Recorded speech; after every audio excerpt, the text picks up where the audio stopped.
Hvala za besedo.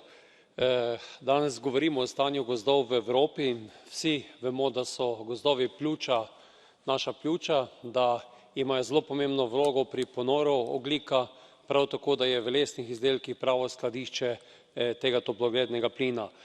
Po drugi strani je situacija v Evropi zelo različna od države do države. Sam prihajam iz Slovenije, ki je kar 60% pokrita z gozdovi, in v Sloveniji imamo kvaliteten, trajnosten način upravljanja z gozdovi, tudi procent in površine gozdov naraščajo.